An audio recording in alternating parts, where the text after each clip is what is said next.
Welcome, everyone. I'm Angelo Robles, and welcome to At Family Office. And for my members of SFO Continuity, of course, a special welcome. Today, AI disrupting the legal landscape. So, how family offices are leveraging or soon to be leveraging AI tech, and effectively what's next. Our special guest today is Katya Fisher, founder and CEO of Aracor. So the legal industry is being fundamentally reshaped by AI, and family offices are going to be a part of the leveraging of this transformation. If they do so, they'll gain a decisive edge. So join us today for this high impact discussion where we really look to have a conversation, not just with an entrepreneur, not just with an AI entrepreneur, not just with an AI and legal entrepreneur, but she actually has the experience of understanding working within a family office and holdco. And we're going to tie all of this together. So imagine being bigger, or more so, the opposite actually, leaner, faster, and better. Possibly AI technologies, including legal, could really make things move a lot quicker, perhaps 30 to 50%. Imagine automating compliance, due diligence, the contract analysis that AI could do, the future of AI-powered estate planning, replacing traditional legal processes, which are often very, very slow. So in effect, as we'll learn today, the legal process as we know it, it's kind of breaking. And family offices that embrace this will reduce risk, move faster, and operate with effectively more control. One of my favorite words. So this is really a combination of legal AI meets family offices. Many of you know I've been so active in AI, especially for the last 6 months. And I'm very happy to bring you our unique guest today. And on that note, welcome Katya to the show. It's a pleasure to see you again. Thank you so much for having me. It's always a pleasure to see you as well. So I mentioned and I built up how AI is fundamentally changing how effectively legal firms, law firms are operating today. And this is really all much over the last 2 years. And I know we're a family office organization and we're going to circle back to that. But I think it's important that people have the framework for how this is impacting the legal industry. If you could give a brief description, please. Sure. So let's start with the legal industry, and then we'll definitely tie it back into family offices. So the legal industry is really ripe for disruption. You have really the same big legacy law firms, the top firms that have been around for over 100 years. You have the same law firm models. You have the same ways of doing business. Not that much has changed, right? There's always these sort of jokes that the entire legal industry rests on the shoulders of Microsoft Word. Lawyers are not the most tech savvy. They're not usually the early adopters. They're not the first to adopt new techniques. And there's a reason for that. And it's a very rational reason, which is that as lawyers, we're supposed to be, the people who are assessing risk, right? We're supposed to be the most risk averse people in any organization or to clients to be able to go ahead and give them the best advice and the best support. That's one way of seeing it. However, if you take a look at the legal landscape as a whole, it really is ripe for innovation and disruption because there are so many challenges at every level. There are a lot of problems. Some of them are not ones that I myself personally am looking to solve at this stage, but we can definitely analyze and look at them. One is obviously that costs with law firms are getting higher and higher and higher, right? Hourly rates have gone bigger and bigger and bigger every year. I read an article today about a partner who's billing $3,000 an hour. It's not just about those senior superstar partners. It also goes all the way down to the junior lawyers, the recent law graduates, et cetera. And the people who are bearing those costs, obviously, are the clients at the end of the day. So the cost is getting higher and higher. The timelines, the amount of documents, the amount of materials, the amount of work that's going on. This is getting bigger and bigger, and figuring out technological tools to help manage all of this is incredibly important. You have in other areas, access to justice, right? The ability for, let's say, smaller clientele to be able to afford great legal representation or be able to get access to courts and the like. They traditionally have been barred from having those abilities because of the high cost of legal expenses. And lawyers themselves, even if lawyers want to be helpful, right, we have our own challenges because we're so highly in demand. There's so much work to be done.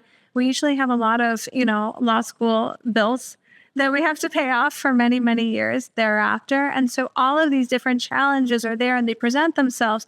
And now in this new landscape with all of these new emerging technologies, and obviously the one that we're going to talk about today is artificial intelligence, we have this opportunity to take a look at all of these different pockets, all these areas of the legal industry, and figure out how we can improve things and make them better.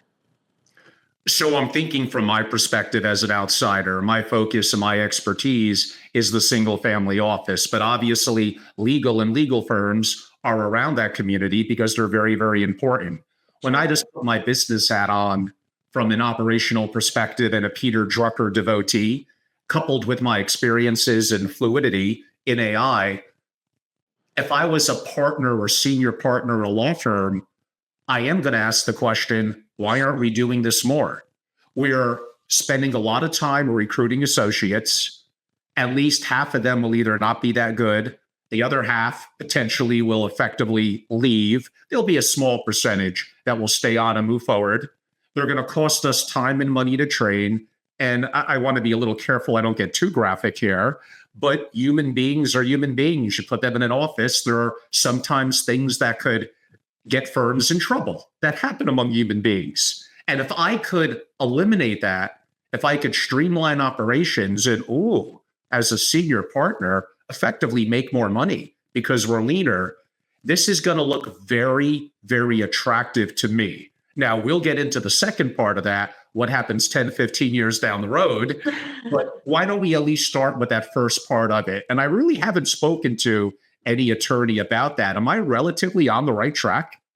I think you're relatively on the right track, but I'll tell you some of the ways that I think about it, right? I think one of the challenges is if you take a look at all the law firms out there, they are looking at AI.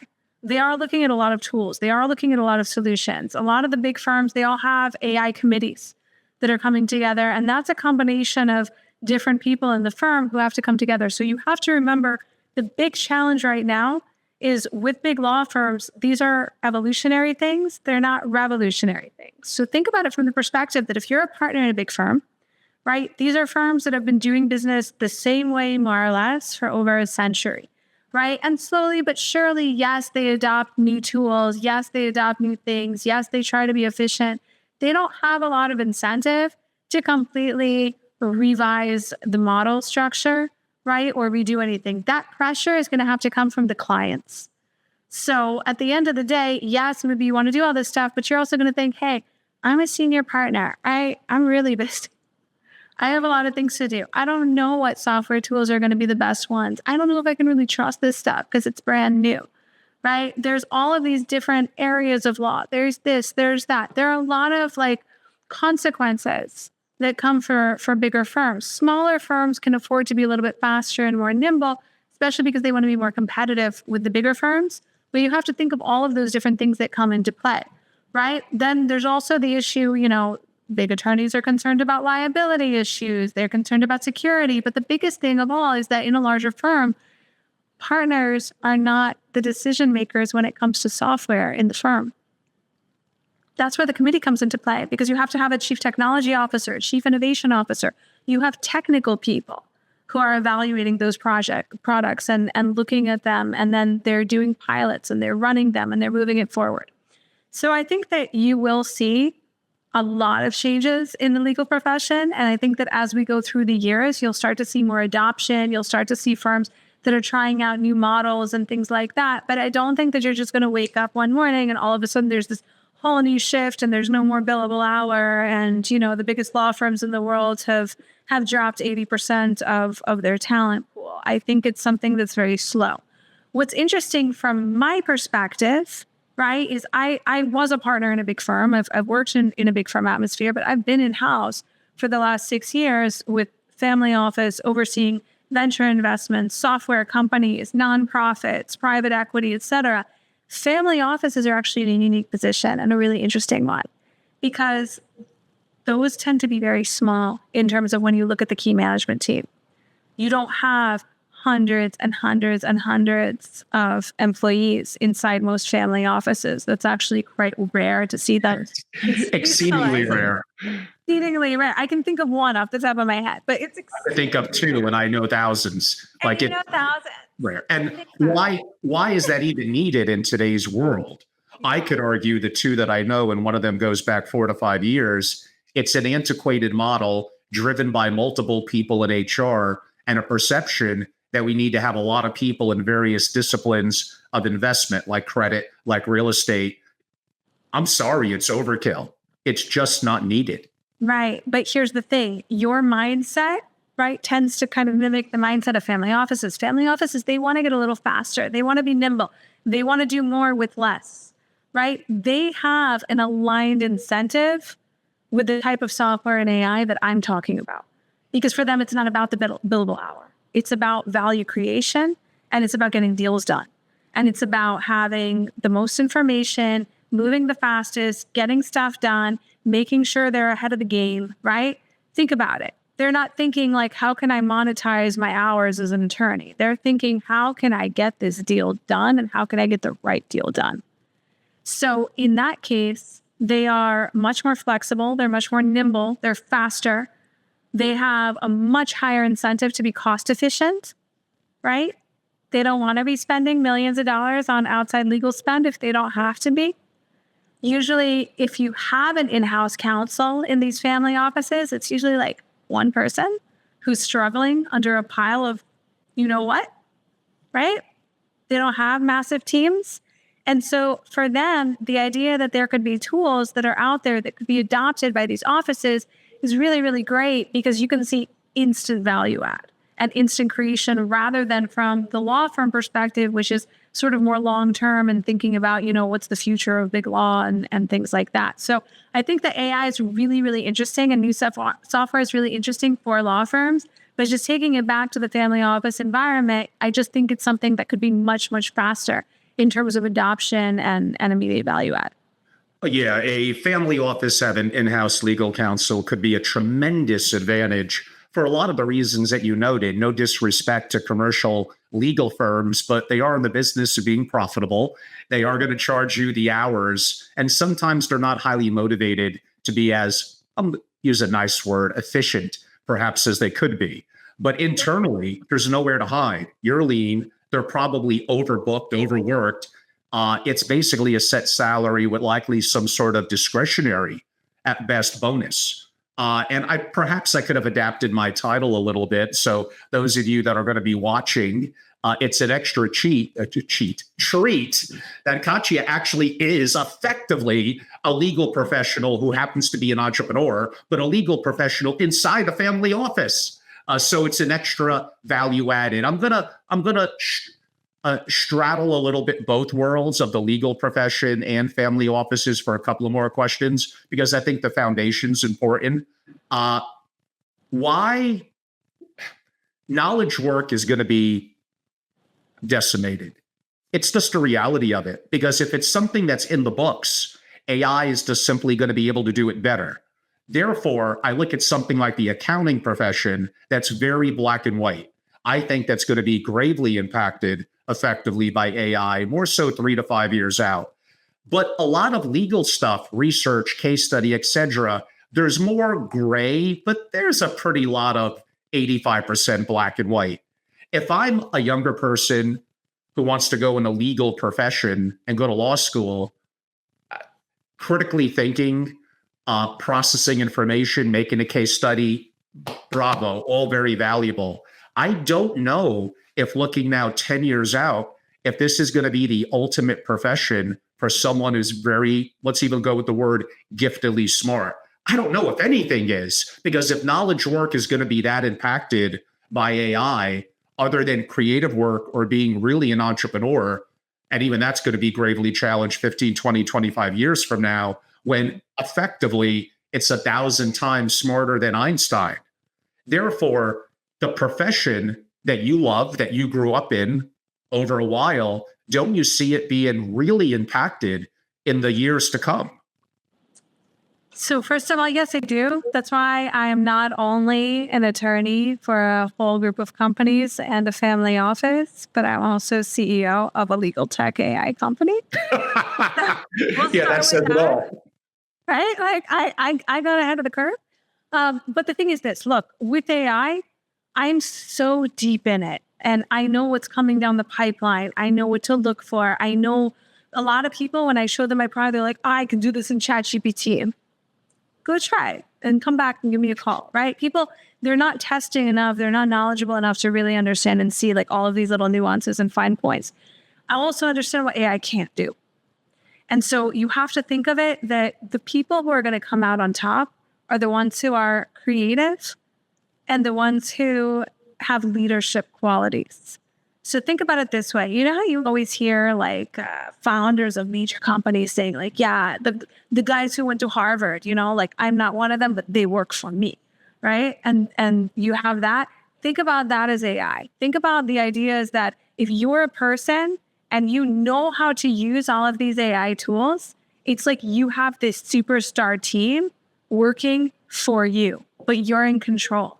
And there still needs to be those human beings who are in control, who understand how to use it, how to verify, how to test, right? You don't want to become super lazy and stupid and just think that the AI is going to take care of everything, because AI hallucinates, AI makes mistakes, AI doesn't have all of the different types of reasoning abilities that we have. People don't understand, like, you know, if you know sort of deductive reasoning, inductive reasoning, how they come together to create abductive reasoning, which is sort of a form of intuition. LLMs, large language models like ChatGPT, et cetera, they're really showing you deductive reasoning. They're able to look up a recipe in a recipe book and give you the recipe, right? They don't know how to come home at the end of the day and say, what do I want to have for dinner? No offense. For the best chocolate cake. I think you're correct, but I think there's a 3-letter word, Y-E-T, yet. It doesn't have that yet. And it's not going to take 20 years to get that. No. Once it hits AGI, probably looking at 18 months to 36 months, I do think it's going to get interesting. But like you said, that's why you're also an entrepreneur, active as effectively an AI entrepreneur. In the meantime, until we potentially, I guess I can't guarantee that 18 to 36 months, but in the meantime, what legal task will AI automate or completely automate? And maybe we'll bring it back now more so to a family office. So let's bring it back to a family office and sort of the areas that I'm working on, because I think that there are so many things that we can talk about. So we'll try to kind of bring it at least to the vertical that I know best. We'll do that. So the things that AI can definitely automate. I think we all know at this point that AI could read any document and, you know, get excerpts out for you, take a look at that and explain certain things to you. At a much more complex level, when we're talking about family offices and the like, and what to look for in AI, right? And the types of tools, is think about it this way. Think about the ability to, well, let's think about a few things, right? Let's go through sort of the anatomy, like the cycle of a deal. Because you're either, if you're a family office, you're investing in something, or you're acquiring something, or you're managing something, or you're exiting from something, right? This is one of those three. So true. Right? Okay. So I didn't miss anything in the life cycle. So let's say you're looking to invest in a company. The first thing you're doing is you're doing that initial due diligence, right? So AI can certainly aid in that diligence process. And that's not just legal, that's finance, that's looking at HR, that's looking at, you know, marketing, market capture, et cetera. Being able to go ahead and ingest all the data that you have on a certain company, on its competitors, on the competitive market, and come back to you with very, very quick, fast reports. So imagine the types of things that you used to have to build out teams or hire people or use people in-house to spend weeks reviewing and coming back with a report. And then you say, okay, this report is missing X, Y, and Z. Go back and do it again. And then you got to wait another 2 weeks for them to come back to you, right? AI can go ahead and just condense all of that into something very, very, very short and very fast, looking across all different types of deal matters. So I think that's one, right? Let's just talk about that first part. Then the second is managing and maintaining the deal. So let's say you have an investment. From a legal perspective, me personally, I'm constantly being asked questions about deals that we've already done, because somebody's always asking me like, hey, I think I have, shares in this company, but I know that there's like class A, B, C, and D share. What class of shares do I have? And okay, I want to vote on this thing, but how many shares do I need to vote? And okay, if I don't have a majority, whose consents do I need from the board and from the shareholders? And what are the mechanisms and how do I do that? Right. And you get like random emails and text messages with questions like that all day long. And those can be $20,000 questions. I mean, those can be big questions that actually take a lot of time to review, a lot of deal documents, go through things, answer them. AI tools, some of them can find that information for you right away, right? So there's that. Or let's say you want to take a look across your whole portfolio. So let's say you say, hey, I want to know, I want the data on my investments. I want the data on my own portfolio. I run a family office and we've been doing investments for the last 15 years. And I want to know, what are our standards? What are our historical X, Y, and Z, right? How can I go ahead and take a look and understand from legal perspective, business perspective, financial perspective, how can I take a look at all my internal data and somehow structure it very quickly to get a big snapshot saying, okay, guys, you know what? 90% of the time you invested in this jurisdiction and 10% of the time you accepted these terms, but 20% of the time you actually wanted those terms, and these are your standards, and this is this, and here's an anomaly, right? Or taking a look across the employees who work in my company and looking at their employment agreements and instantly saying, okay, wait a second, now that we're doing a restructuring, like did somebody forget to sign a restrictive covenant, or did somebody not sign an IP assignment agreement? Being able to look at lots of data and just structure it very fast is what AI at this stage does best. When we talk about, and then obviously on the exit, it's the same thing, right? And so it's the ability to structure data. So I think that when you talk about yet, right, your 3-letter word, I can say that right now, the ability to structure data, AI can definitely do it. Where you have challenges is people think of it like sort of this flat thing, like, oh, I have ChatGPT, I'm good to go, right? It's really about understanding specific verticals, because you have to have the right software that understands how to look at certain types of data, ingest the data, right? Be accurate with the data, know what to look for in the data, and know how to spit that data out and structure it in the way that you want it to be structured. And that's why you need different types of products to go ahead and do all of that stuff. But AI can definitely do it. The next level is, can AI then make inferences? Can AI reason? Can AI give you advice? Not necessarily legal advice, right? And obviously there's other types of legal restrictions on AI giving legal advice, but can AI take that data and then tell you what to do with it? And at this stage, in some ways, yeah, it can. Like we've already seen in the market, I mean, you see that sometimes AI, beats humans when it comes to making certain inferences or certain suggestions. I use ChatGPT. I use ChatGPT to help diagnose. Like I had a respiratory something and I didn't know if I had a cold or allergies. ChatGPT was great. Like it walked me through everything and asked me questions. It said, "Is your AC on?" All of this stuff. And it made good inferences. So it can do those types of things. To be able to do it at the level where it's not just, me complaining that I have a little bit of a raspy throat, but something on a much higher level, that's where we're seeing improvements all the time. And that's where, as we go through this, you still want to, as a human, you don't want to become stupid. You don't want to become lazy. You don't want to, if you're in an MBA or law school today or whatever it is you're in, say like, I'm throwing in the towel and going to go, become a surfer. Because at the end of the day, you still need a human in the loop. You need to have people who are able to piece together all of these things and just double check, triple check for mistakes. Because AI makes mistakes. And by the way, I believe AI will continue to make mistakes for many years to come. That doesn't mean that it's not completely invaluable or transformational. And a reminder, Katya, as far as I remember, humans definitely make mistakes. A lot of mistakes, and humans, to your point at the beginning of this conversation, right? Humans are very complicated. Humans have emotions and egos, and humans need to sleep and eat, right? They get sick, they have personal problems, Yeah, they bring them to the office. exactly. I mean, we could go on and on. Yeah, exactly. The thing is, sometimes it's great with AI that, AI does something for you and you're like, do it again. This was bad. And you don't have to worry about the AI. The AI is not going to get mad at you, right? It's just going to say, okay, I'll go do it again.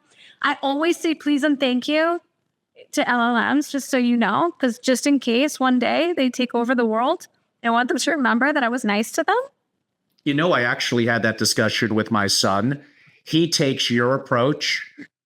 This is not a good thing for me. I swear at it. I yell. I say this sucks. I'm disappointed. You could do better. One day that's probably going to come back to bite me in the butt. I don't know when that one day is. Maybe it's next year, but we shall see. So you're talking heavily about research, again, knowledge work without being maybe creative knowledge. If you could think of, given your experiences in a family enterprise, real estate entities, holding companies, besides investing, could it help think through problems, help with critical thinking? Could I make the argument that a smart person is simply better with AI by their side? Now, I may argue in 5 years, you may need to say goodbye because it kind of doesn't need you. But we could save that discussion. Maybe next year you'll come on and we'll talk a little bit about that. So does it make sense to work alongside of learning AI to have it complement you? And what other areas besides deal analysis could you see it being used? Yeah, absolutely. So first of all, the answer is yes. I would so strongly recommend anyone and everyone to become as knowledgeable as possible about what it means to work with these AI tools in order to stay ahead of the curve. So one funny thing that I've actually seen, so I've been watching this industry in the last 2 years, it's been so fast and so much fun to watch. So I was actually a professor, adjunct professor of a law and technology course where I taught at a law school. And when ChatGPT had first come out in the first 6 months, I was teaching law and technology. And I even asked the students, like, how many of you have used any AI tools, GPT, like all these LLMs? Only a couple of people raised their hands, right? And that was already 6 months out. I'm sure it's totally different by now, but still, it's like adoption is fast, but still you see some hesitancy. And with the people who I see who are using these tools, a lot of them, when it comes to work, I've sort of seen 3 camps. So I've seen one version of people who don't use the tools. They're like, no, I wrote all of this myself. I do this myself. And there's a sense of pride in saying, I don't need to cheat, right? It's like, I don't need to cheat. I'm not using this stuff. I did it all like that. It's a very old school, antiquated, and frankly, in my opinion, stupid way of thinking. It's like people who need to, do complex addition, subtraction, and subtraction without a calculator. It's great. Like, I'm glad it makes you feel good about yourself and keeps your mind sharp. But the fact of the matter is, if you're not using all these tools that help to propel you forward and make you faster and more efficient, like what is the benefit that you're providing to the world in many things? It's not all things, by the way. I'm sure people watching this could come up with some argument for something. But for the most part, like in business, why wouldn't you be using all the tools that can just move you and supercharge you faster? And having that sort of egotistical idea of like, I did this without AI, it's silly. People should learn how to work more efficiently, faster, and smarter. The other camp is on the flip side. And that's when you see a lot of more junior people who are using AI, who don't know what they're doing. They're not masters of their domain, and they're relying on AI. And that's when you see, I'm sure you've seen it. I'm sure people watching this have seen it. When you have some junior person who writes you an email and you know they used AI to write the email, and you know they're writing just nonsense, but it's obvious that they went and they asked some sort of AI tool, like, tell me how I'm supposed to respond to this email, or tell me I'm supposed to write this. And they're not using their critical thinking skills. I think that's just as bad, if not worse, than the first camp. That's not what AI is. Not meant to make you stupid and let you go on vacation while it does the job for you. At least not yet. Maybe one day, right? People who I think are just mastering it are the ones who think critically, pay attention, double check, make sure that, they're looking out to see that there aren't hallucinations and things like that in what they're doing, and are just using it to propel what they do and move forward the same way that they would utilize, let's say, having assistants work for them. or having people work for them under a team, right? When you're the supervisor, you are still ultimately responsible for the work product. You still have to check the work of your team, and you're still thinking things through, right? You're still sort of the conductor. I think that's the way to use AI, and to use it to the best of its ability and your ability. In terms of things that one can use it for in family office environments besides deals. So let's go through, right? In marketing and public relations, I think that this is an just easy one. I mean, obviously writing copy, getting emails out, writing messages, writing things for social media, writing thought pieces, etc. It's great to augment. It's great to go ahead and work out your thoughts and ideas with. I think it's really helpful for that.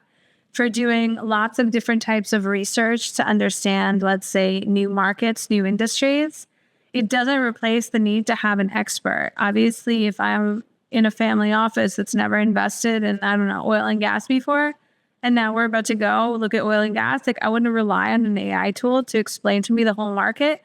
But it's like using Google, right? But just with a little extra boost. Like I would still go ahead and use it and see, where can it help me? What rabbit holes can it take me down?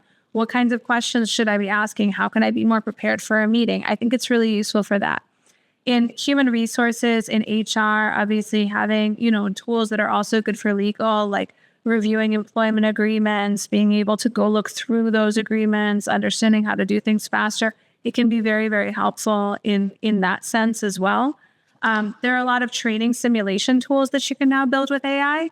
So for example, for sales teams or for negotiation teams or for people in HR, to be able to simulate certain types of conversations, certain types of problems and challenges. There are tools that are out there for that can be incredibly helpful as well. For finance, you yourself said that you think the accounting industry is going to be decimated. I will say that when it comes to tax, I haven't seen any AI tools yet that are truly amazing enough to really replace the need for complex tax advisors. But at the basic level, like bookkeeping, things like that, in the next few years, you're going to see all of that change too. So it's everything. For a truly sophisticated family, I was asked what's the number one person by their right-hand side that probably, at least in the short term, is most valuable. It's probably an extremely gifted tax attorney. Not just okay or pretty good, but someone who, if I'm a Forbes 20, a brand name I would know that I'm using.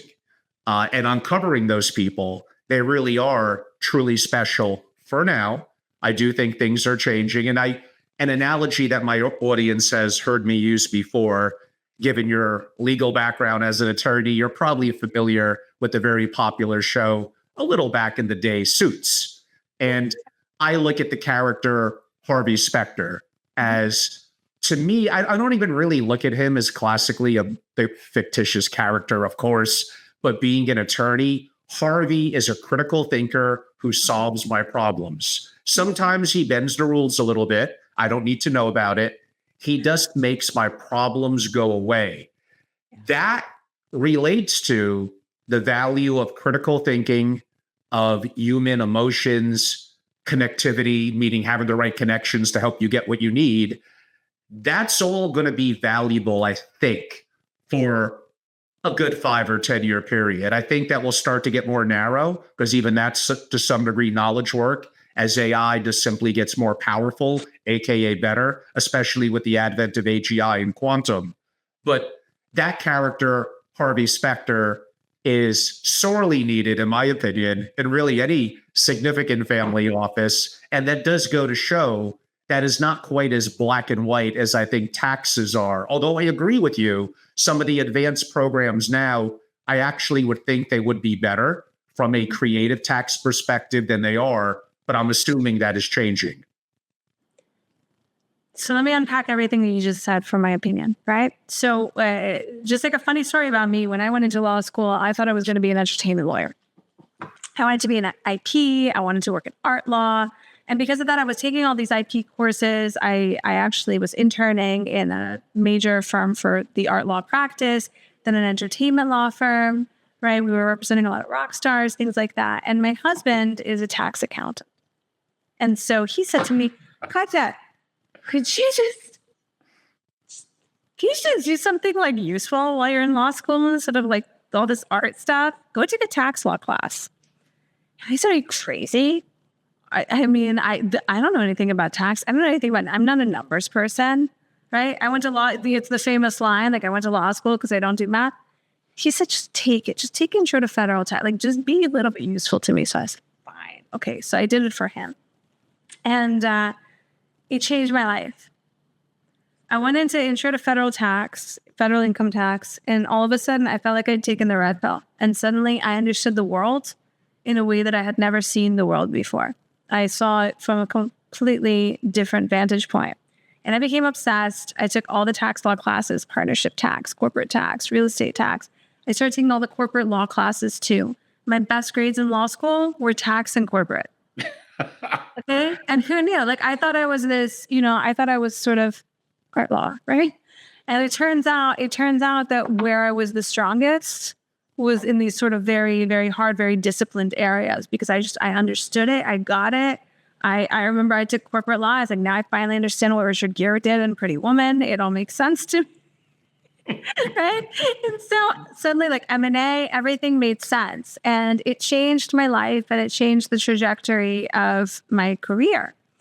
And part of what I think has made me have the type of career that I've had, right, where I'm at this stage in my career, I've been representing a family office for the past 6 years, and I have a global legal team, and I work in 10 countries around the world, and I have a multi-million-dollar legal spend that I'm in charge of, and I work with all the major law firms and so on and so forth, is because my experience is very different from that of most lawyers.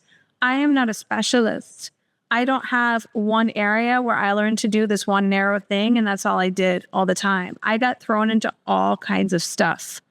And because of that, I can connect the dots and I can see the big picture. So I'm not always the best person to come up with an answer or solution to one specific thing, but I can issue spot across the board, because I can say, oh, that thing you're doing there to make this thing better, you don't realize the problem that it's causing over here, right? And so I see all of these different disparate things. I have yet to see AI able to do that. And that brings us back to the whole Harvey Specter thing. I'm not saying I'm not the greatest lawyer in the history of lawyers or anything like that, but the ones who are exactly what you're talking about. They're not the guys who are sitting there who are arguing over, the language of like an indemnity clause all day long and trying to pump up their hourly rate by making themselves look useful because their ego is making them, revise language in a contract. They're the ones who are seeing the big picture and moving fast and understanding how to put all these different things together and get the deal done, right? Or help their client in some way or win a case. And that requires the ability to draw upon so many disparate things and understanding of the world that AI is not trained to do, because AI is only as smart as the information that it is fed. And AI is using certain types of logic, and AI doesn't have yet, right? It doesn't have intuition. And so the question becomes, what is intuition at the end of the day? Is it something magical? Is it something special? Is it something that's only given to humans, right? This is how we could debate this forever. But the way that I always see intuition is like, it's the ability that you have the back of your brain, which is processing things way faster than this part, right? In the time that it takes you to think out a thought, where you're thinking the words out and all of that, the back of your brain has already computed everything based on all of the disparate knowledge, all your life experiences, everything. And that's why you can meet somebody, you get a gut feeling instantly. It's not magic, right? It's because your brain has already taken a look. Okay, this is what this person is wearing. This is who he said. This is where I met him from. Oh, take a look at that micro expression, whatever it is, and you're computing it out. And so what is interesting with AI is, on the one hand, those computers are far fast, like they're very, very fast. So they should be able to do these things very well. But at the same time, they haven't fully captured that ability that we have as human beings. So yes, I do think that AI is going to be, I think the next 5 years is going to be a crazy ride. I have no idea what the next decade is going to look like. But for the next few years, I would still highly recommend people, like, use your brain. Don't become stupid. You think That may be a new tagline of mine. You'll become stupid. I like it. Yeah, there was something that you said that really struck me that I thought was very important. It'll bounce back to me in a second, but I agree. The perspective of the fictitious character Harvey Specter solves really big, sometimes, 20 to $100 million problems. And how much is that worth? Apparently, that's worth a lot of money from a variety of perspectives. If you don't know how to prompt, the AI really isn't going to be too valuable. There actually are people that are gifted at knowing the question to ask. I actually experimented, I mentioned this a week ago, a little bit with a unique set of interns a couple of months ago. One of them had a major in philosophy, and we were dabbling in AI, and I'm telling you, he was good. We really showcased the ability to prompt and ask the right question is every bit as important as really anything else. And the responses across varying AI platforms could be so different just simply by tweaking the question, the follow-up to the follow-up. It actually is a gift.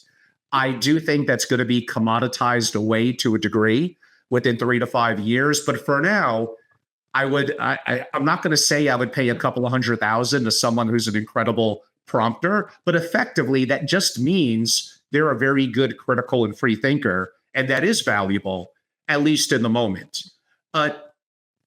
What do you think about T&E? I think generally trust in the states is a little bit more black and white. It is something that could be lower hanging fruit for a higher level, quote unquote, AI program. Now, I could argue it could design the best trust in the states plan if the generations are not on board and they want to legal up and litigate, and it's not proper governance, decision making. What's our constitution? How are we rowing together as a family? All that eloquent legal work could just get ripped apart. Mm-hmm. But that's exactly it. That's exactly my point. I think you and I are on the same page. I think we agree on everything. Imagine you have a super senior person who is an advisor to a family, and then you have to draft the T&E plan, right? And you have to put in all these variables and all these details. You can have an AI tool that'll just go ahead, find out all the information, open up a questionnaire, draft it, put it together. You still want to have that super senior human who is still going to check it out and take a look and be like, okay, did you not hallucinate? Were there no mistakes made? This looks good, but you're going to be able to do it so much faster and incredibly in a much more thorough manner, right? And perhaps even better quality than a lot of lawyers do. But you still want to have that one person checking, because one mistake could mean a lot of money, right? But it's still going to be faster and more efficient. It's all done. But then that person has to be responsible for checking the work, taking a look at it, and then going back to the family and exactly like implementation. Because think about it, with families, you have the thing that AI doesn't have, what we talked about before, right? You have personalities. And you also have to remember that we can't assume with AI, the assumption is, unless it hallucinates, just doesn't understand what's going on, it's a rational actor. If there's one thing that I've learned about working with, ultra high net worth clients and families and all of that, and their opponents and their partners and everything, is that you can't assume that everyone is always going to be a rational actor all the time. No, that is certainly for sure. You mentioned something, and we'll get soon to some of the nuances of what you're building and what you're doing. And we don't want to make it an overly technical conversation, but I call it in the world of AI, are you renting or are you owning? What I mean by renting is I could go on OpenAI, a wonderful AI platform, and so many others. Effectively, they're closed platforms. The better questions I ask and the better output it gives, the more that I'm training the program for the program to be better and for the world. Now, I can argue, I don't know, maybe that is a good thing.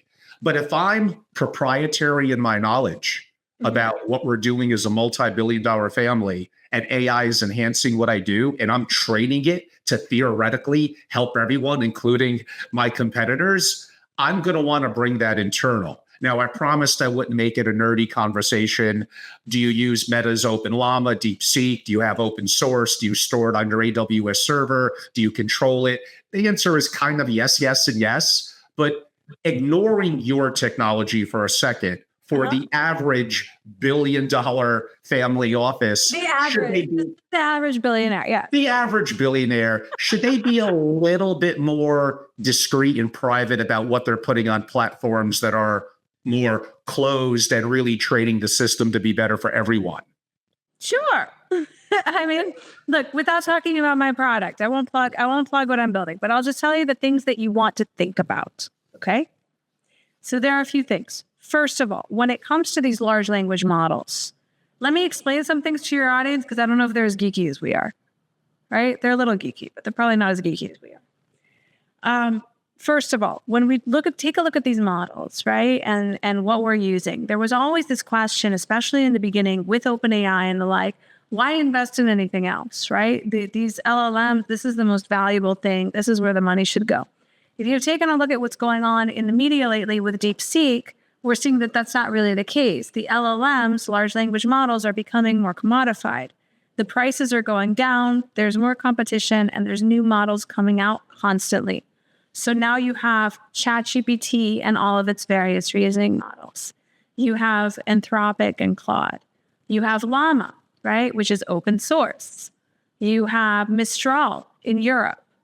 The list goes on and on. So that's the first thing, is using all of these tools and, okay, well, which one do you use when everything is changing so quickly? And how do you trust them? So with regard to trust and security, if you are using a pro version of these tools or enterprise version, if you take a look at the privacy policies of these tools, if you're paying for them, there's generally an opt-out provision in terms of having your data trained. So they will not be using your data for training. They have an opt-out provision.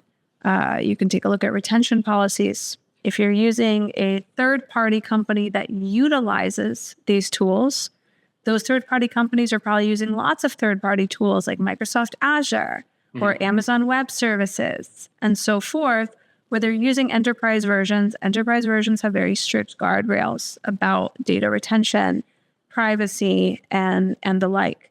And so you will find that the rules surrounding all of this are the same as the rules around all the cloud products you've been using for the last decade plus. I mean, think about it. We're all working in the cloud these days. You're using, I don't know, Box.com and SharePoint and Zoom and whatever else it is, right? And we're trusting that those policies are sufficient to go ahead and manage data, Google Docs, Gmail, Outlook, whatever it is. Very few people are actually working with private servers these days, but some are. So you have that. There is a question, however, even when you work with that. And the question becomes, okay, these are policies, which means that they're contracts. They're just written words on a page. So you have to still trust the third party. And the one thing that's really challenging in our day and age is that up until you had these LLMs, you didn't have the ability to structure data instantly. So even if you had lots of data in different places, who was going to go look through it and deal with it and figure out what to do with it, right? But now, boom, right? It can be done so fast. And so you have that challenge. You have the challenge whereby you don't know what happens if there's some sort of security breach. There are a lot of lawsuits against a lot of these companies and the like. So you have to think about those things and to the extent to which you're comfortable.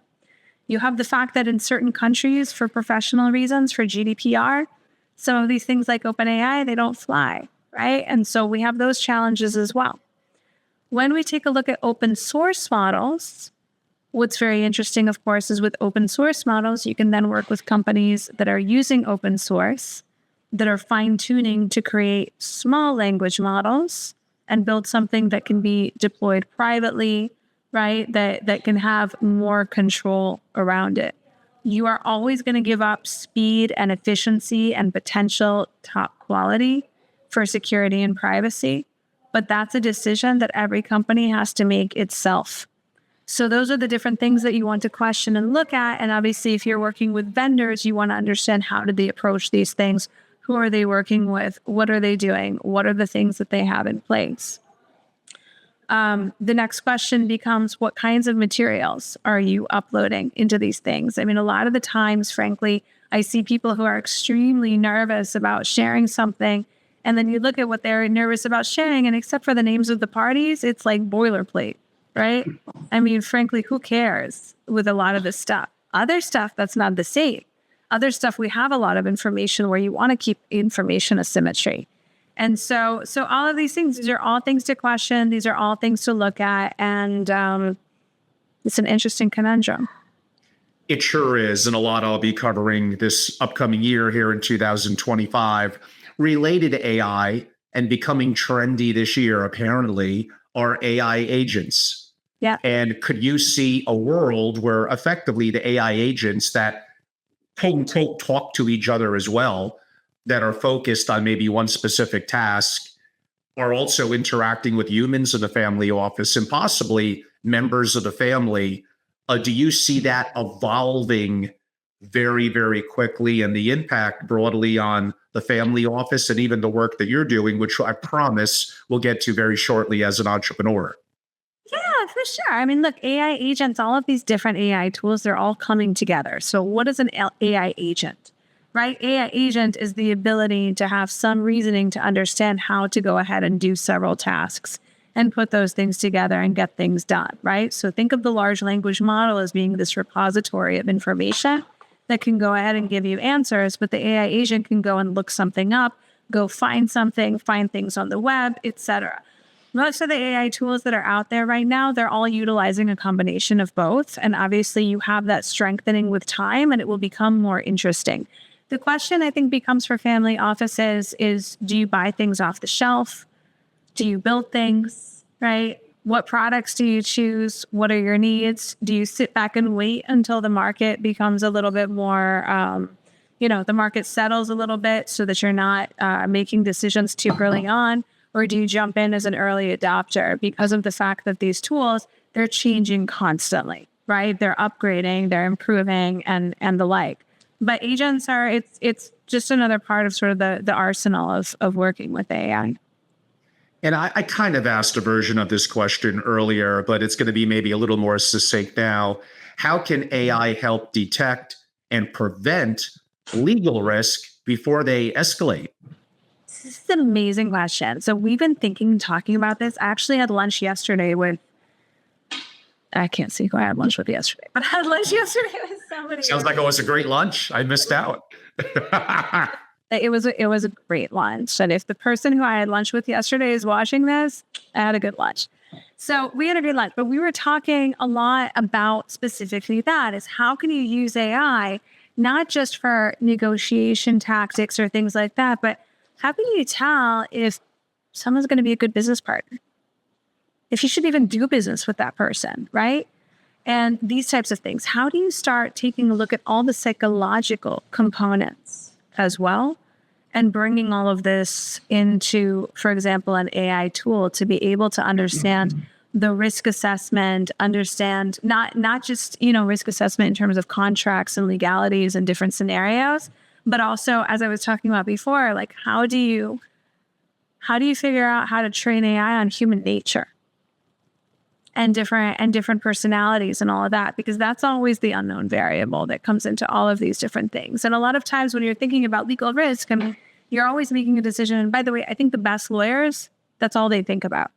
That's why the best lawyers don't spend their time sitting there, arguing over a T not being crossed in a red light document, because they're always thinking, if this contract is breached, what's it going to cost my client, right? Or if this deal doesn't happen, like what is the downside? What's the downside? How do I protect the downside? If I make this decision, what's the downside versus that decision? What's the downside, right? You invert the thinking process. That's how you can get a lot of things done. Going ahead and doing that, some of that just is monetary. Some of that is just numbers and plugging in facts and different variables. But when you start thinking about humans and how they contribute to business and deals and investments and everything else, it becomes much more complex. Like, I don't know if you've ever, Angela, done, an acquisition where all of a sudden you have change management issues come in, right? And somebody has to go into a new company and explain to all the employees who have been working there for years that you, on the one hand, don't want to lose because they're there and they're doing the job and everything else. But at the same time, you want them to adhere to new management, new rules, and new ways of doing things. That becomes a lot more than just what's on a piece of paper. That becomes really understanding human nature. And so AI can do those things if somebody is plugging those variables in. But again, AI is not clairvoyant. AI is only as smart as whoever's giving it the data, prompting it, structuring it, and so forth. Very true and good points. And yes, I do know what that's like. And sometimes you know about that going in as a turnaround, a little bit of a specialty, and it's tremendously challenging. Actually, a variation of that is going to make its way into some of my questions, which are going to be a little bit more focused because my audience is going to be intrigued by your working effectively inside the family office and Holco. So putting on a little bit of that hat, the legal hat, the AI hat, and why don't we go a little quick round robin? So among my loves in the world, I guess I have a very boring life, is practice management in a single family office and effectively best practices. Someone has to be the Peter Drucker of the family office world, not to put that sort of lofty moniker on me. It's not quite earned yet, but I'm working towards it. So I'm fascinated by what I call the big three. And to me, it shifted a little bit. People, number one, I now put tech number two, and I put systems number three. I had systems ahead of tech for most of my experiences until relatively recently in the family office world. Sadly, I do think tech will one day supplant people, but that day is not today, tomorrow, next year. It's probably closer somewhere between arguably 10 and 20 years, but it will have an impact even relatively much sooner than later on the family office in the immediate. How do you look to balance, and you may agree with that, people, tech, and systems when rather bluntly, and you hinted at it in your own way, people that are maybe over 40, we've had a level of success, we're a little set in our ways. Humans by nature really don't like to change their mind, and they're not willing to put a lot of the work behind being more open-minded and the ability to change from our perspective due to confirmation bias, anchoring, and a whole bunch of biases that we have as humans. How do you have the balance of the right people in the family office that want to utilize the technology, that believe in systems? I'm going to come back to systems in a second because I think there's a negative to it. So why don't I leave that more open-ended question at you with your experiences working from a C-level perspective in a family office? Sure. Well, I'll tell you that in my particular situation, I think we're a little bit unique because I work in a family office that's very tech-centric. So It's unique. It is unique, right? And I think that's a huge difference because I work with somebody who is all about technology and innovation, and it's somebody who originally came to me and said, "How come you're not doing, working with AI for law?" And I said to him, "AI is great. It can't do what I do." Okay, I had that speech. I did the whole "it can't do what I do" a few years ago. Now I think it can do what I do and way more. And I can't wait to retire and hang out on the beach while AI does everything. But that's one big difference. That being said, I've worked with many people. I work with many companies, and I have a lot of experience with other family offices as well, where I do understand the uniqueness of that particular situation and the fact that you have people who are extremely set in their ways. What I have seen is that when it comes to these new tools, when it comes to these new technologies, it's usually the junior associates and the young people and the interns who are being given the job to go and test AI tools and then come back and put together reports and determine and give the answers of what to do. And that has good and bad repercussions, right? So the thing is that those younger people, on the one hand, they're really excited. For them, this is really fun. They're able to intuit all of it very, very quickly. So they know exactly what to do and how to use these things. On the other hand, they're not the super senior people who really understand how to value these different products or what to use them for best or understand what to get out of them. So sometimes those younger people themselves, they're not necessarily actually the best people to be making those judgment calls. And yet they're the ones who are gatekeepers. I think it will just change with time. I think that with time, you're just going to have, people are going to become more accustomed to this stuff, and things are going to change. And I don't think that there's going to be anything overnight. I think you always have early adopters, and you have people who are ahead of the curve. And then you have, the people who come after and the people who come after that. And you always see it. It's like everybody, these days, I wish I bought Bitcoin when I had the chance, right? And yet at the time when people were buying Bitcoin, when Bitcoin was worth nothing, there were very few people who were ready to risk that. Or if you take a look at Tesla vehicles, I just got a Tesla the other day. So if you take a look at Tesla vehicles, I remember when those Teslas first came out, and a decade ago, very, very few people were willing to go ahead and buy that kind of a car and use it. And very few people were willing to go ahead and try self-driving mode, right? And people were really stuck in their ways. And now all of a sudden it's kind of like, yeah, like a Tesla, why not? I mean, I don't have to pump gas into the car, and I can turn on the self-driving mode, and it's so easy and it's great. And so it's very, very different. So the same thing is going to happen with all of these tools. I mean, there's nothing that you can do to push people overnight. I do encourage people of any background, experience, age, whatever it is, keep an open mindset, try new things. It's good for you, right? But I don't think we can change the way the world works. I completely agree. I mean, I actually think the practice management to a successful family office, if I had to overly simplify it, and I think it's pretty simple and straightforward. One, how about this? Hire brilliantly, identify what the goals are, identify the mission, remove distractions and obstacles. And as a leader, if I have highly talented people, I remove bottlenecks to them being successful, sometimes every day, at minimum every week. Like, why do we need to make it any harder? The hiring brilliant part sometimes is a challenge for family offices. They look to hire safe. They look to privacy, discretion, comfort. Things get comfortable. It becomes a little stodgy. The rising generation often isn't involved, and they're not engaged by creative thinking of the executives in the family office. No disrespect to existing family offices. Some of you are awesome, and practically all of you are ethical and want to do the right thing. I just think you're not necessarily becoming the best version of yourself. And partially, like Eisenhower said, the buck stops here. It's on the family for not demanding more. As an executive, how do you help the principal and even those around you effectively hire brilliantly? So hiring brilliantly is so tough, Angela, right? It's really I make it sound so easy, I know. You made it sound so you're like, I think we should just hire brilliantly. Like, yeah, that would be great. I agree. Why not? It's really tough. So think about it from this standpoint. So I have a unique background, right? Not only do I represent a family office, I'm vice chairman of the board of a whole group of companies. We have about 800 people.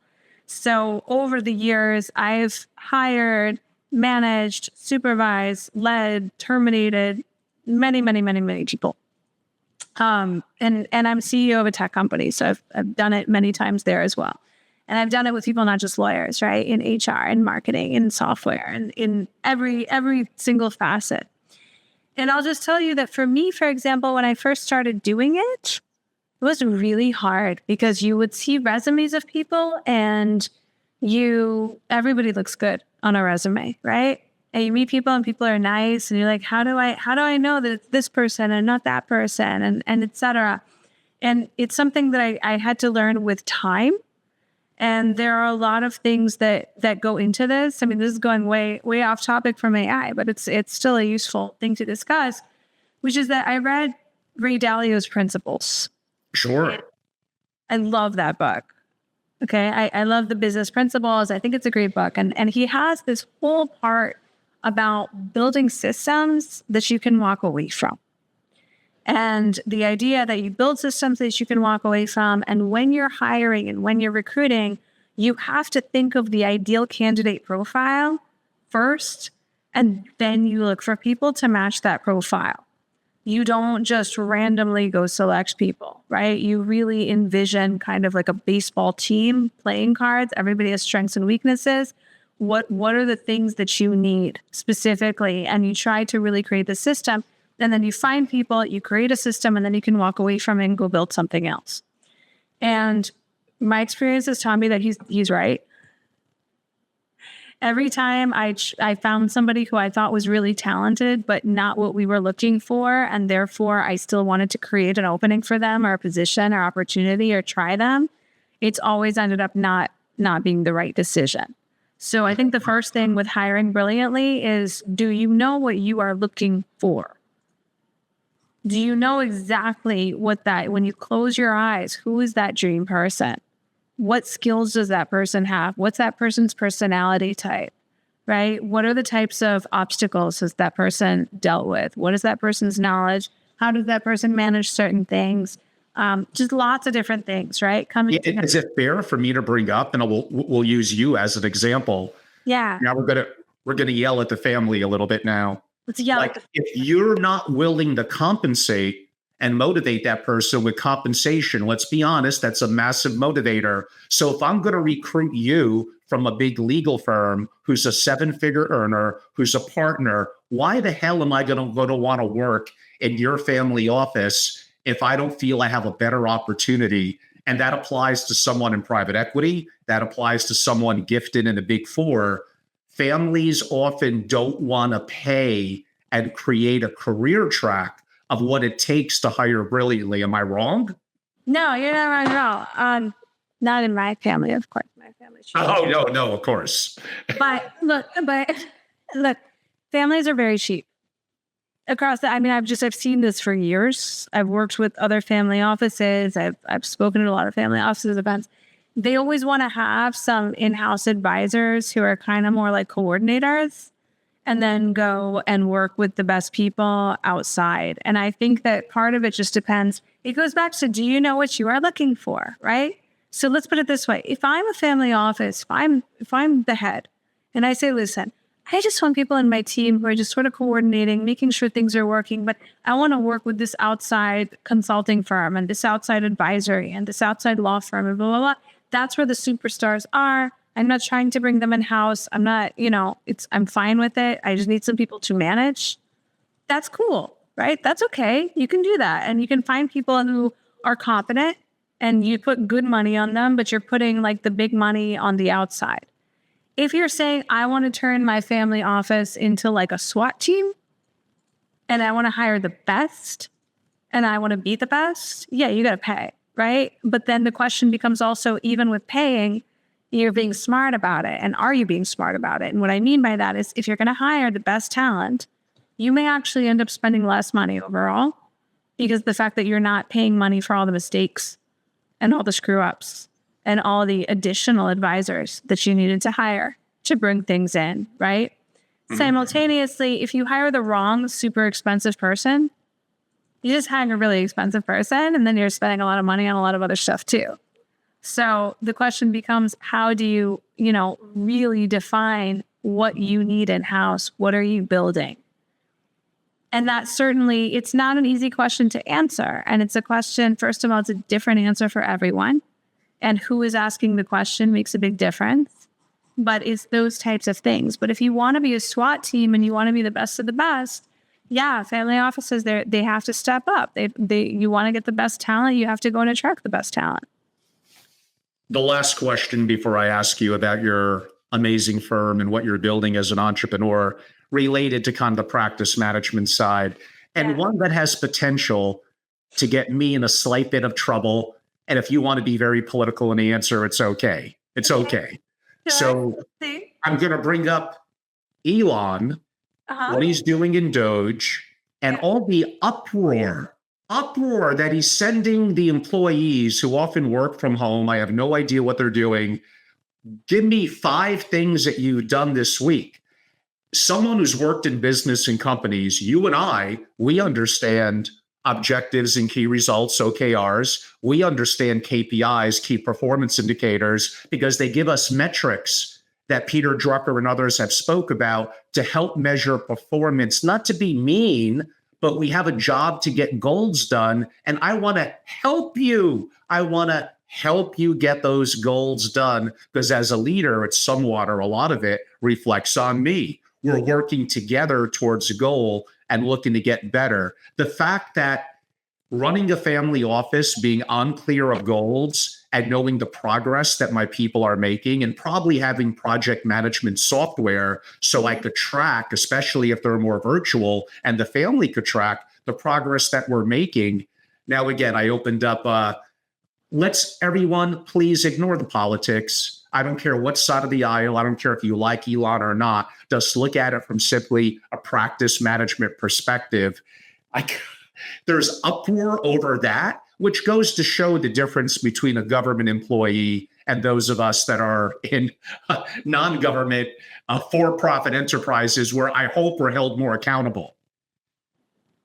I don't disagree. If this is controversial, I mean, I don't care. Look, Shockingly, it is. The United States government, federal employees, state employees, they work for the people. And so the thing is that psychologically, I think that there's this disconnect because we think that those government employees, they just, no one's paying their salaries, right? Or it's some kind of like ephemeral thing from far away. At the end of the day, they work for you and me and everybody around us, and we pay taxes. And when there's enormous bloat in government, whether it's federal, state, or local, and it's inefficient and it's costing us money, it's categorically unfair, right? And I do understand that there's all this uproar because people are losing their jobs and things are getting cut off and all of that. And I'm not necessarily saying that the things that are being done are being done in the kindest way. Agreed. But that's not the point. The point is, at the end of the day, sometimes it's inefficient and people are suffering on the other end. I mean, I can tell you sort of, it's just funny, like in business, yeah, we don't see it that way. And we see it another way. And by the way, in business, it's tough too. I mean, when you run business, I'm sure maybe you've had scenarios, I certainly have, where there are people who work with me or for me who I really liked as people. I thought they were really cool or nice people, but I understood that they were not the right people for the job. And I had to make the decision to let them go. And it's not one that I enjoy. Actually, really, that's the worst part of the job of being a leader. Yeah, but at the end of the day, you have to think about the fact that you're doing it for the good, not just of your company, but your other employees too, right? And they have families and people are paying, and your shareholders and your investors. There's a lot of different interests at play. And government, to my mind, it's no different. Of course. And who writes eloquently about that? I'm not sure if she's still in the position of kind of head of HR, and I'm not always a fan of HR, but Patty McCord of Netflix, read some of her writing work and books effectively around those very subjects. Like, just incredible is all I could say. Mm-hmm. I think it's time, though, in our final couple of minutes that we turn our attention to you being more than experienced in the single family office, nuanced, an attorney, and active in the world of understanding AI and technology, but you're an entrepreneur. Tell us a little bit about what you're building at Aracor, please. Sure. So basically, I mean, as we've been sort of discussing, I have this interesting background. I've worked in different places around the world. I've done so much in so many countries. Obviously, I'm not big on criminal law or litigation or anything like that. I'm a corporate attorney. I deal with business, venture capital, private equity, software, technology, family offices, nonprofits, lots of different things. But it's a lot of documents and it's a lot of paperwork. And what I really found was kind of that there was something lacking, even with all of the AI tools that I saw coming into the market, that I really wanted to fill that gap because I wanted to build the product that I myself wanted to use. And so I wanted to be able to do very complex contract review using AI. And that sounds like, oh, Katya, this could be done by any AI company out there. They all read documents. Not entirely. I think I started talking about this maybe at the beginning of this discussion a little bit, but you have the OCR, you have the readability issues, you have the ability to value what it is that you're looking for and understand what you're looking for. You need to have the knowledge of understanding how do you tell a story based on all these documents? How do you understand that in corporate governance, different documents modify each other, right? Shareholder agreement might say one thing, and then there might be a side letter that says something completely contradictory. How do you piece these things together?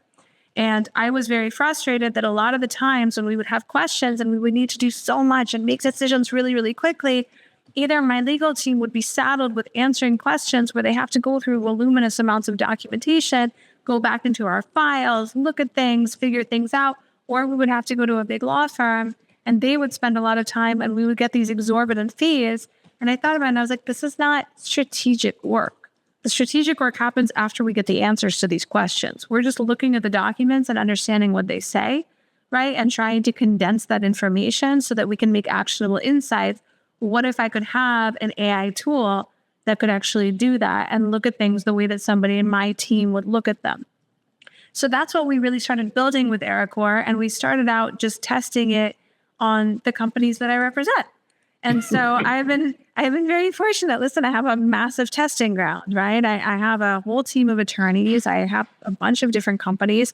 We were able to test. We were able to see what are the use cases? Where is it valuable? We were also able to test it against external law firms because a lot of times we would ask an external law firm a question, see how long does it take for them to respond? What is the response? What's the information provided? How much do they bill? And can my AI do the same thing? So we were doing a lot of that back and forth all year long, and we started building it. So some of the things that my tool can do, for example, is like, let's say you have a term sheet and you sign the term sheet and then the counterparty sends you draft deal documents. So you have this like little one-page term sheet and then you have the draft deal document. Right? Yes. And then you have to go through it and figure out, does it say what the term sheet said it was going to say? I can throw it into my AI tool. I can find that out in 5 minutes. Does it replace me? No. But instead of spending 6 hours going page by page and line by line, I got the gist. So then I know, are there red flags? Are there anything that really I should be paying attention to and taking a look at? And because my product also is able to reference every single thing where it finds the information from, I can look side by side. I don't have to trust the AI. It's just getting me to that information much faster. So I was able to go ahead and use it for that. We also built a tool within the platform that's able to actually redline and mark up contracts as well. So I used to always tell my team, like, don't ever put an NDA in front of me. I'm not reviewing NDAs. If you don't know how to review an NDA, you shouldn't work for me. Like, I don't have time for this. I have many other things to do. Now we have a system whereby we have a playbook inside of our platform. There's certain rules of what's acceptable and unacceptable to us when executing an NDA. You can go ahead, you put the NDA there that any counterparty sent to us, you click a button, and it'll do all of the markup. And then somebody who works for me or I myself will take a look and be able to approve or decline those changes and those edits. But it'll take 2 minutes rather than taking 30 minutes to go ahead and do those sorts of things. We have it with a lot of different types of basic agreements, but it's just meant to speed us up. So using that, we were able to do it for a lot of these sorts of markup things, negotiation, moving things forward, reviewing complex documents, reviewing very, very large voluminous sets of documents, like I said, term sheets versus deal docs, or doing comparisons, right? Let's say you got an LPA, like a subscription agreement to one fund, and you want to compare it to the subscription agreement of another fund and the LPA of another fund. That's a really hard, long, tedious thing to do, right? Because the language is drafted differently, different people do different things, it's different jurisdictions, and you're trying to figure things out. I just throw it in there and it'll help me run through. Wow. I mean, that's what I've been saying about the advent of technology, what's happening with AI. You could do more with less, better, and faster. That is a combination that you just can't beat. And it's obviously going to get better. You have an edge in terms of what you're doing with your experiences in legal and applying this to the legal field, and from my world, how it relates to family offices. For those that would like to learn more, how could they learn more about the company and or reach out to you or your team? Sure. Well, anyone who would like to learn more, I'm always happy to give a demonstration. I'm always happy to give a trial of the products. You can just email me, Katya Fisher. It's just kf@aracor.ai. Just shoot me an email, especially if you tell me that you watched Angelo's show. Exactly. The Peter Drucker of family offices. I mean, you'll probably charge them 10% more. I'll charge you 10% more. No, they get something special. Come on. They deserve a little extra something. Absolutely. I will do a walkthrough. I'll give you a 30-day trial. Oh, look at that, everyone. That's awesome. And everyone, just so I can make sure I spell it properly too, her name is Katya. Last name Fisher, spelled Fisher. And the company name, A as an apple, Racor. Do you also keep an active LinkedIn, X, anywhere where people could learn more and follow you from that way? Super active on LinkedIn. I'm always on LinkedIn. Shoot me a message, add me as a friend. I love making friends. I'm on all the social media. I'll be honest, I don't spend a lot of time on X, simply because I think people they're too fast on there. And then you get like stuck in this little world of X and arguing with people. And like, I have work to do, so I don't have time for that. But LinkedIn, I love. Go for it. And send me an email. Check out our website, aracor.ai, and I would be happy to talk to anybody. And everyone, I highly recommend it. I hope you enjoyed the discussion today with Katya. This was incredibly insightful and valuable for me. I look forward to our follow-ups and monitoring the progress of your organization and your entrepreneurship in it as it takes off this year. I'll give a couple of brief announcements. Some of them are a little timely, so you may hear it after the fact, but I'll keep it quick. Everyone, I'm Angelo Robles. Go to angelorobles.com. That's easy to learn more about membership if you're directly a family or a family office. I've been in the community for decades. Would like to think I'm a pretty deep thinker and really focus in on sense of community with families and proprietary intelligence. And that's done through my proprietary videos, my writing, my briefs, as well as the fact that I do a lot of intimate programming. And really this year, for the first time, really since 2019, before I sold Family Office Association, doing more on a little bit more larger scale programming, including this year, the week of March 24th, not that far away. Again, the week of March 24th here in 2025, I'll be in Palm Beach all week, primarily at the Colony. And yes, it's for my members with a couple of select guests, but reach out, DM or text and say hello. And rather bluntly, if you're a family or a family office executive, you should be joining the organization, getting the invite to attend that. And that week, that interaction with amazing thinkers, thought leaders, and peers, that alone, honestly, is going to be worth, quote unquote, the membership dues. On another note, that probably it's going to be too late by the time I release this, but I'll try. This upcoming Monday on Live, I'm going to have on a real, pure family office executive. His name is Randy Abels. I've known Randy for years, and he runs about the most effective, which relates a little bit to our dialogue today, virtual single family office. Now, I have been accused of being a little bit of a critic sometimes of the digital and virtual family office. Look at my comment I made about Elon Doge and not having hands-on leadership and Peter Drucker principles. So I'm going to agree with some of what Randy says. And obviously I'm an advocate of tech and AI, but I am going to push back on certain things relative to training younger people. Are people really working, or are they chilling by the pool? He may argue if they get their task done and they're incredible at their goals, I don't care what they do with their other time. And he might be right. So why don't we have a critical and open dialogue so we could go back and forth and learn? And actually, Randy will be with us the week of March 24th, and we'll be leading a roundtable on that very subject. You could all follow me on social media, effectively on all platforms. But I really do want to emphasize, as last year in the latter half of the year, I started to focus more on my work as an investor and using and hiring interns around some of the things we spoke about today: AI, building your own AI, prompting, philosophy, how it all is impactful, AI agents, the advent of quantum, etc. And now we're putting a lot of that together in terms of our programming. And really, Katya Fisher, was really incredible. And I hope you all have a chance to go to their website, to reach out to her. And if you're a member of my organization and you want something a little more warm and personal, and you guys and gals do not use me enough, simply ask me to make the intro, a favorable intro, in any way that you want, and I'm happy to do so. Email is angelo@angelorobles.com. Sorry for keeping you on an extra couple of minutes there. So much for my guests of 40 to 50 minutes. I tend to go long form. I really enjoyed it. Thank you today so much for your time. I look forward to meeting you sooner rather than later. Angela, thank you so much. I had such a wonderful time. This was a lot of fun. I hope it was informative for your audience, and I can't wait to be back. Katya, thank you so much. I appreciate you. Thank you. Have a great day. Thanks. Bye-bye.